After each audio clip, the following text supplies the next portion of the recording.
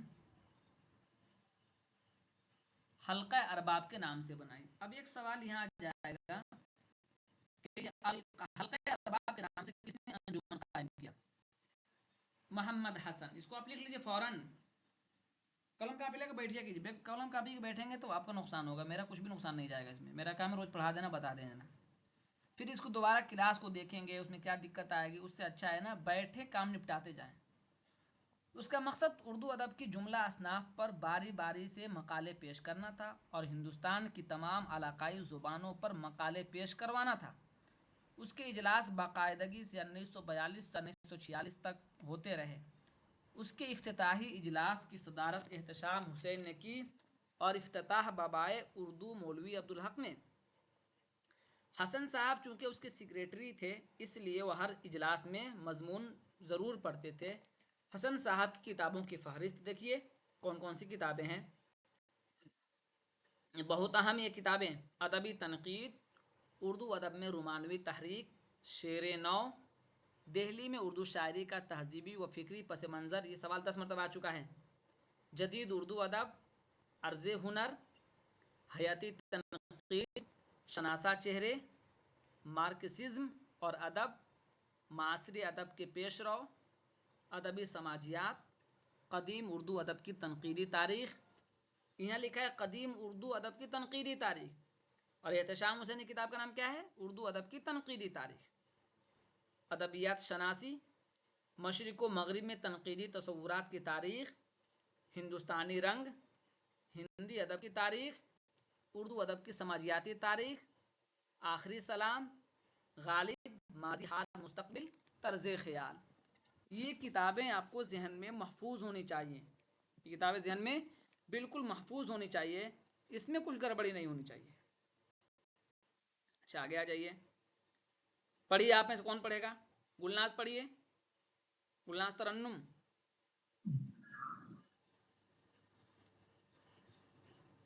آواز پہنچ رہی ہے؟ پڑھے پڑھیے۔ اس کے علاوہ جلال لکھنوی مشرقی تنقید، مطالعہ سودا، مرزا رسوا کی تنقیدی مراسلات، تذکیروں کا تذکرہ، دیوان آبرو، انتخاب سراج، انتخاب میر، انارکلی اور امراؤ جان ادا پر لکھے گئے ان کے مقدمات بھی تنقیدی بصیرت کے حامل ہیں۔ حسن صاحب نے 2 ناول بھی لکھے۔ پہلا زلفیں زنجیریں ہے جو منظر سلیم کے نام پر خطوط کی ہیئت میں لکھا گیا ہے، اور دوسرا ناول غم دل وحشت دل ہے جو سوانحی انداز کا ہے۔ اس میں انہوں نے مجاز کی زندگی کا احاطہ کیا ہے. ان کے ڈراموں کے مجموعے اس کے علاوہ ہیں. حسن نے بھی شاعری بھی کی ہے. ان کے 2 مجموعے زنجیر نغمہ اور خواب نگر منظر عام پر آئے ہیں. شاعری انہوں نے بس مضامنہ کا بدلنے کے لیے کیا. بحیثیت شاعر انہیں کوئی نہیں جانتا، جبکہ صحافت کے میدان میں ان کی حیثیت مستحکم ہے. ان کی انگریزی صحافت کا ذکر اوپر کیا جا چکا ہے. اس کے علاوہ ان کا سہ ماہی رسالہ عصری ادب مجلاتی صحافت میں اپنا ایک مقام رکھتا ہے. اس کا اداریہ آڑے ترچھے آئینے اپنے عہد کے مقبول ترین اداریوں میں سے تھا، اداریوں جس نہیں، میں اداریوں. سیاسی، معاشی، معاشرتی تلفظ اور سدھائیے. فکری سنو، تلفظ کیوں غلط کر رہی ہو؟ آپ لوگ تو زمانے سے پڑھ رہے ہو ہمارے جی ساتھ. اداریوں کیا ہوتا ہے؟ اداریوں زیر. اداریوں میں سے تھا، جس میں سیاسی، معاشی، معاشرتی اور فکری مباحث زیر بحث آتے تھے. عصری ادب میں شائع ہونے مضامین مدیر کی بالغ نظری کا آئینہ ہے. اور حسن صاحب نے کچھ تراجم بھی کیے ہیں، جن میں جوالا جوالا مکھی. مکھی، گرو نانک ہندی کی ڈرامے اقبال ہندی، گزشتہ لکھنؤ. گرو نانک ہندی کے اقبالی ڈرامے اقبال ہندی، گزشتہ لکھنؤ اور ہندی، اور چندر گپت احمد. ہندی میں ترجمہ کیا ہے کیا اقبال نام سے؟ کہ گزشتہ لکھنؤ تو عبدالحلیم شرر کا ہے. ہاں، کیا کرے کہ حسن صاحب نے کچھ تراجم بھی کیے ہیں، جن میں جوالا مکھی، گرو نانک ہندی کے یک بابی ڈرامے اقبال ہندی، گزشتہ لکھنؤ ہندی اور چندر گپت، ان کتابوں کا انہوں نے ترجمہ کیا اردو میں. ٹھیک ہے، یہ کتاب آپ یاد رکھ لیجئے. کبھی بھی اگر آ جائے، جیسے زنجیر نغمہ کیا ہے؟ محمد حسن کی شاعری کا مجموعہ ہے. خواب نگر شاعری کا مجموعہ ہے. زلفیں زنجیریں یہ کیا ہے؟ ناول ہے، پہلا ناول ہے ان کا. اب یہاں ڈرامہ شروع ہو رہا ہے. ٹھیک ہے، چونکہ ڈرامہ نگار ہے تو پڑھتے ہیں ان کو، ڈرامے کو پڑھے گا. آپ میں سے کوئی دوسرا کوئی پڑھیے. روز کا آتا ہوں، 20 22 25 لوگ روز جوائن ہوتے ہیں. روز 4 لوگ. محمد حسن کی ڈرامہ نگاری. حسن صاحب نے ڈرامہ نگاری کی ابتدا کے بارے میں لکھتے ہیں کہ ڈرامے لکھنے شروع کیے مراد آباد کے اس ٹوٹے ٹھیک ہے، ٹوٹتے بکھرتے لکھنے شروع کیے تو لڑکھڑاتے مراد ہوئے آباد کے اس تہذیبی. ٹوٹتے بکھرتے لڑکھڑاتے ہوئے تہذیبی ڈھانچے نے مدد کی. یہ ڈرامے میری توقع سے زیادہ مقبول ہوئے. بار بار کئی ریڈیو اسٹیشنوں سے براڈ کاسٹ ہوئے، اسٹیج کیے گئے اور اس طرح میں ڈرامہ نگار بن گیا. پھر اس داستان نے طول کھینچا، اسٹیج ڈراموں کا شوق ہوا، اس کے بارے میں مطالعہ کیا، عملی تجربے حاصل کیے. یہ اسکرین ہٹ جاتا ہے. اسکرین ہٹ جائے نہیں تو ہاں سر، اسکرین بار بار ہٹ جا رہا ہے. رک جائیے اسکرین عملی تجربے حاصل بولیے نا. زینت مائک بن کے پہلے. عملی تجربہ حاصل کرنے کے لیے ایک منڈلی بنا لی، ہندوستان کے اہم مقامات کا سفر کیا. ذکر آ چکا ہے کہ حسن صاحب کی ڈرامہ نگاری کی شروعات ریڈیو ڈرامے سے ہوئی. ان کے ریڈیو ڈرامے کا پہلا مجموعہ پیسہ اور پرچھائی 1955 میں شائع ہوا. اس میں 9 ڈرامے شامل ہیں، لیکن اس وقت تک وہ 3 درجن ڈرامے لکھ چکے تھے. اس مجموعے میں شامل ڈراموں کے بارے میں ان کا بیان ہے: یہ ڈرامے میں نے ریڈیو کے لیے لکھے گئے اپنے 3 درجن ڈراموں سے انتخاب کیے ہیں. ان میں سے اکثر آل انڈیا ریڈیو سے بار بار براڈ کاسٹ ہو چکے ہیں. محمد حسن نے یہ پیسہ اور پرچھائی کے بارے میں یہ لکھا ہے. حسن صاحب کے اسٹیج ڈراموں کا پہلا مجموعہ میرے اسٹیج ڈرامے 1961 میں شائع ہوا. ان میں 6 ڈرامے ہیں. ان کا ایک طویل ڈرامہ کوہرے کا چاند 1965 میں زیور تباہ سے آراستہ ہوا. ان کا ایک اور طویل ڈرامہ تماشا اور تماشائی 1975 میں شائع ہوا. مور پنکھی اور دوسرے ڈرامے ریڈیو ڈرامے کا مجموعہ بھی 1975 میں شائع ہوا. اس میں 7 ڈرامے ہیں. ان کے اسٹیج ڈراموں کا ایک مجموعہ نئے ڈرامے کے نام سے 1975 میں ہی شائع ہوا. اس کے علاوہ ان کا شاہکار ڈرامہ ضحاک 1980 میں شائع ہوا. حسن صاحب نے ایک منظوم ڈرامہ عمر خیام کے نام سے تحریر کیا جو ان کے شعری مجموعے زنجیر نغمہ میں شامل ہے. یہ مجموعہ 1989 میں شائع ہوا. رک جائیے، آپ کو کچھ بھی یاد نہیں رہے اوپر کی جو کتابیں تھی وہ اور یہ جو ڈرامے کی کتابیں ہیں یہ ضرور یاد کر لیجئے. مثال کے طور پر چاہیں تو پھر سے دہرا سکتے ہیں کہ ان کے پہلے ڈرامے کا مجموعہ کیا ہے، پیسہ اور پرچھائی 1955 میں شامل ہوا. اس میں کتنے ڈرامے شامل ہیں؟ 9 ڈرامے شامل ہیں. ایک بات. چلیے دوسرا ڈرامہ دیکھیے، وہ لکھتے ہیں اس مجموعے میں فنی نقطہ رک جائیے، نہیں پڑھنا، رک جائیے. پھر وہ لکھتے ہیں اس ڈرامے کے بارے میں، کیا لکھتے ہیں اس کو یاد کر لیجئے کہ میں نے ریڈیو کے لیے لکھے گئے اپنے 3 درجن ڈراموں سے انتخاب کیے ہیں. ان میں سے اکثر آل انڈیا ریڈیو سے بار بار براڈ کاسٹ ہو چکے ہیں.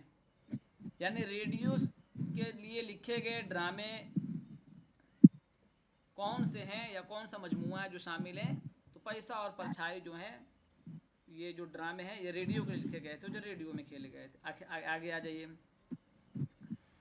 حسن صاحب کے اسٹیج ڈراموں کا پہلا اسٹیج جو ڈرامے کیے گئے تھے ان کو تو براڈ کاسٹ کیے گئے تھے، اور اسٹیج ڈراموں کے پہلا مجموعہ کون سا ہے؟ میرے اسٹیج ڈرامے، اسی نام سے ہے سیدھے سیدھے. اس میں 6 ڈرامے شامل ہیں. آگے کوہرے کا چاند 1965 میں ہے. اچھا آگے آ جائیے. ان کا ایک طویل اور ڈرامہ کیا ہے؟ تماشا اور تماشا 1975 میں ہے. مور پنکھی اور دوسرے ڈرامے یہ بھی ہے. تو نام ضرور یاد کر لیجیے. اچھا جو داخلے نصاب ہے وہ کون سا ہے؟ نئے ڈرامے کے نام سے بھی ایک ڈرامہ ہے، یہ بھی یاد رکھ لیجیے گا.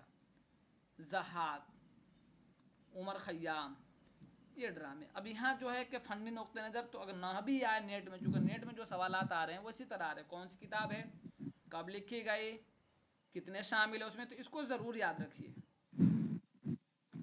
یہاں دیکھیے حسن صاحب کے ڈراموں میں مارکسی نظریہ ہمیشہ احتجاجی لے کے ساتھ اظہار پاتا ہے. کہیں کہیں یہ لے کافی تیز ہو جاتی ہے. مثال میں کوہرے کا چاند اور ضحاک کو پیش کیا جا سکتا ہے. ضحاک کے بارے میں گیان چند جین لکھتے ہیں، دم بھر میں یہ فراموش کر دیتا ہوں کہ یہ ڈرامہ کس نے اور کب لکھا، اور میں یہ کہہ سکتا ہوں کہ اردو کے تخلیقی ادب میں ایمرجنسی کے خلاف اتنا پرزور، اتنا شدید، اتنا چاہو اور ساری فضا پر چھایا ہوا احتجاج اور کہیں نہیں ملتا. یہ گیان چند جین لکھا. مجھے اب خوشی بھی ہو رہی ہے کہ گیان چند جین کے شاگرد سے ہم پڑھتے ہیں براہ راست، جنہوں نے ان کے جو تحقیق کا فن کتاب ایجاد پوری دنیا میں مشہور ہے. ہر جگہ بلا تفریق کسی بھی یونیورسٹی کے طالب علم ضرور پڑھتا ہے جو تحقیق کا کام کرتا ہے، اساتذہ مشورہ دیتے ہیں. تو انہوں نے لکھا ہے یہ بات کس کتاب کے بارے میں؟ ضحاک کے بارے میں. اچھا آگے آ جائیے. اب یہاں دیکھیے کچھ کردار کا ذکر ہو رہا ہے. آپ میں سے کوئی دوسرا کوئی پڑھیے، کوئی پڑھنا چاہے گا؟ کوئی اور شروع کیا تھا؟ حسن صاحب نے اپنے کردار حسن نہیں ہے، حسن. حسن صاحب نے اپنے کردار ہر طبقے سے لیے ہیں. کہیں ان کے مرکزی کردار نچلے طبقے سے تعلق رکھتے ہیں، تو کہیں انہوں نے متوسط گھرانوں سے عام انسانوں کو اپنے ڈراموں کا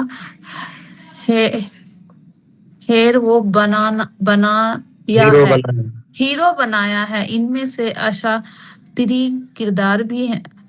اشاطری کردار بھی ہیں اور بڑے شاعر بھی۔ ان کے زیادہ تر کردار متحرک ہیں جن میں زندگی متحرک ہیں، شاکرہ تھوڑا صحیح کیجیے، متحرک ہیں، متحرک ہیں جن میں زندگی کی حرارت پائی جاتی ہے۔ بعض مرکزی کردار تو تھوڑی ہی دیر کے لیے سامنے آتے ہیں مگر ایک نہ مٹنے والے نقش چھوڑ جاتے ہیں۔ وہ اپنی گفتگو، حرکات و سکنات اور جذباتی حالات کے اظہار میں حقیقی زندگی کی عکاسی کرتے ہیں۔ حسن صاحب جس طبقے کا کردار جس طبقے کا کردار خلق کرتے ہیں، پیدا خلق کرتے ہیں، اس میں مکمل نفسیات نمایاں کر دیتے ہیں۔ ان کے کردار اپنے سماجی مرتبے کا مطابق گفتگو کرتے ہیں۔ پیسہ اور پرچھائی کے جیب قطرے سرخ پیسہ اور پرچھائی جو ان کا ڈرامہ ہے اس کا جو ہے کردار ہے جیب قطرے اور سرخ پردے اب یہ سوال اور آئے کے گا نبا یہ جیب قطرے اور سرخ پردے کس ڈرامے کا کردار ہے یا کس کا کردار ہے؟ کس ڈرامے کا کردار ہے؟ تو پیسہ اور پرچھائی۔ کس کا کردار ہے؟ پیسہ کہ نواب صاحب کے سماجی مرتبے کا فرق ان کی گفتگو سے ہی نمایاں ہو جاتا ہے۔ اس میں انفرادیت کے باوجود ایسی عمومیت ہوتی ہے کہ وہ اپنے طبقے کے ترجمان بن جاتے ہیں۔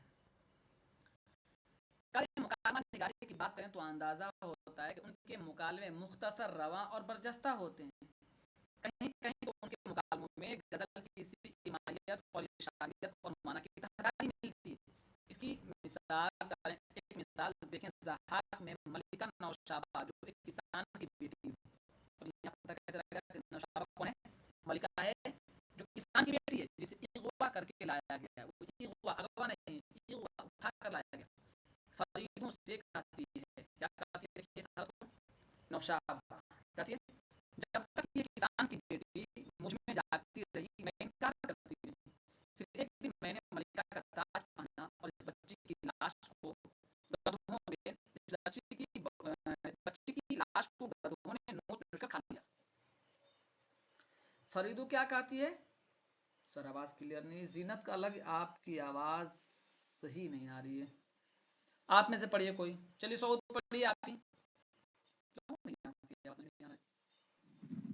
نوشابہ کہتی ہے جب تک یہ کسان کی بیٹی مجھ میں جاگتی رہی میں انکار کرتی رہی، نہیں، پھر ایک غلط ہو دن گیا، میں نے ملکہ کا غلطی ہو گئی، فریدوں سے کہتی ہے۔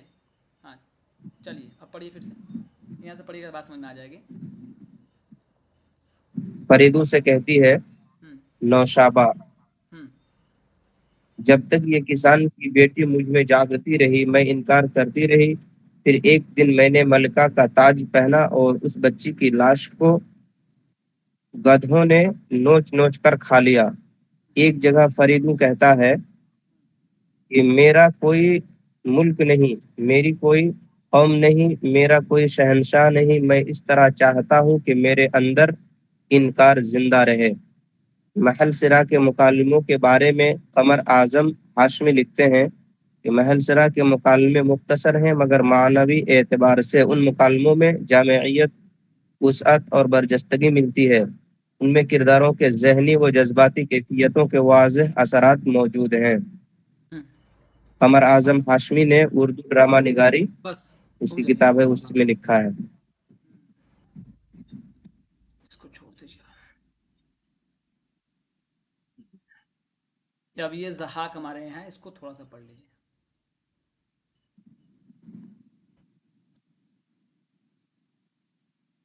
پڑھیے۔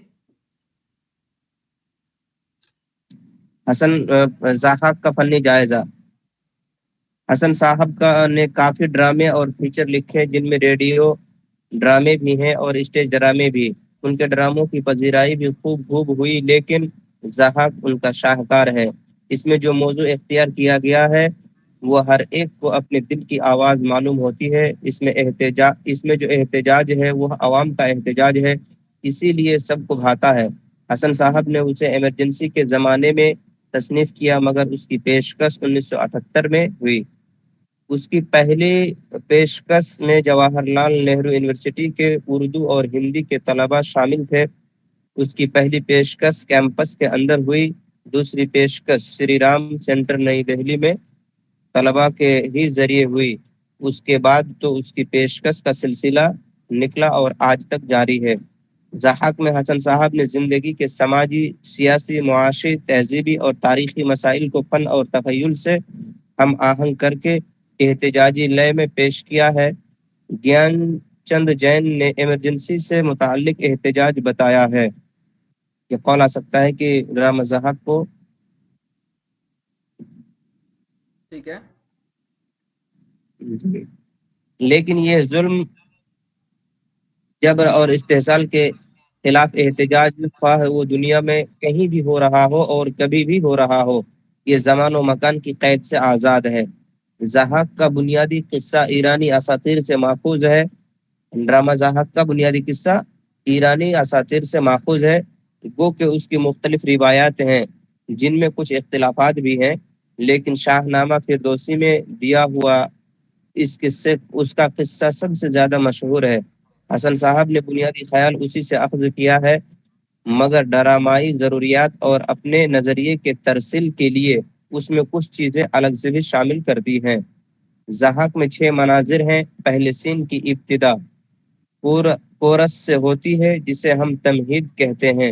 کورس میں بتایا گیا ہے کہ کسی زمانے میں کسی ملک میں ایک نوجوان نے سازش کر کے جمشید کا تخت و تاج چھین لیا اور اسے زندہ آرے سے چیروا دیا۔ اس سازش میں شیطان اس کا شریک تھا۔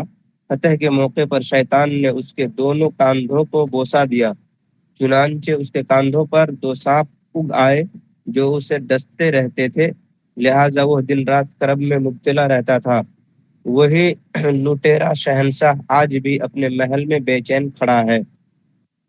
کورس کے بعد اصل پلاٹ شروع ہوتا ہے۔ ضحاک کے سامنے رقاصہ ناچتے ناچتے شل ہو کر گر پڑی ہے۔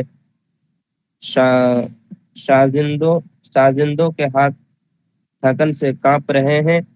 بین کی بین کی آواز آواز بین کی آواز ایک لمحے کے لیے رکتی ہے تو سانپ شہنشاہ کو پھن مارنا شروع کر دیتے ہیں۔ وہ درد سے چیخ اٹھتا ہے، اپنے درد کا مداوا تلاش نہ کرنے پر درباریوں کو اور خاص طور سے وزیر کو لعنت و ملامت کرتا ہے۔ وزیر مجبوری کا اظہار کرتے ہوئے کہتا ہے کہ روئے زمین پر موجود تمام طبیب اپنی تدبیروں میں ناکام ہو چکے ہیں، تمام ساحر، جادوگر، مذہبی و روحانی پیشوا اپنی آبرو کھو چکے ہیں، اعلیٰ بس ترین دماغ تھک گئے اور علم و ٹھیک ہے۔ دانش اپنی شکل۔ اس میں ہم جان گئے کہ اس میں پلاٹ کتنے ہیں؟ 6۔ پہلا پلاٹ کیسے شروع ہوتا ہے؟ ٹھیک ہے، کچھ جو کردار، جیسے سانپ کا کردار کس میں آتا ہے، اس کو آپ دماغ میں رکھیں گے۔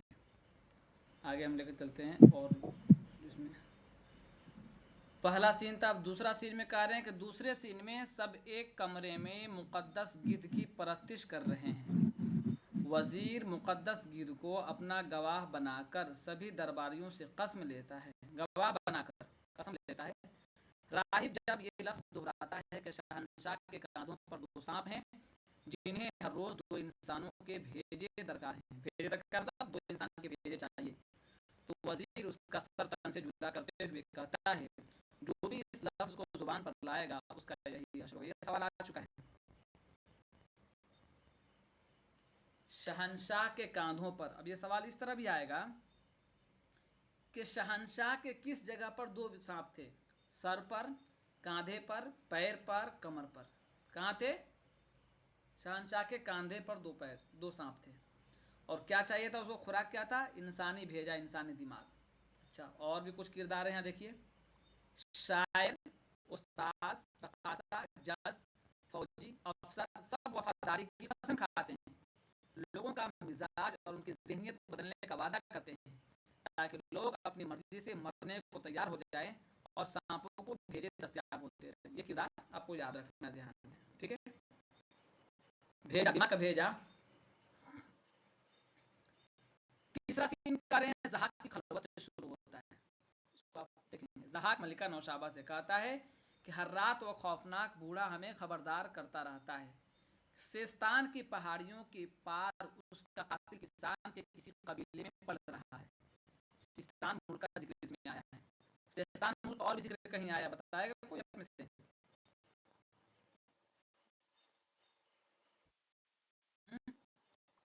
کتب مشتری میں سبرس میں آیا ہے سیستان کا. سبرس میں. اب چوتھا سین دیکھیے. چوتھا سین رات کے وقت نوشابہ کے کمرے سے شروع ہوتا ہے جہاں فریدو اور نوشابہ ہیں. ہو گیا. پانچواں سین کیسے ہے؟ ایک نامکمل مکان کے تہخانے سے شروع ہوتا ہے جہاں رقاصہ جز استاد اور شاعر اکٹھا ہے. چھٹا سین کہہ رہے ہیں کہ سارے درباری قیدیوں کی شکل میں پیش کیے جاتے ہیں جس میں نوشابہ بھی. یہ بنیادی ایک دو لائن ہم بتا دے رہے ہیں باقی آپ اس کو اس کردار کو ضرور ذہن رکھیے. اب کام آسان ہو جائے گا.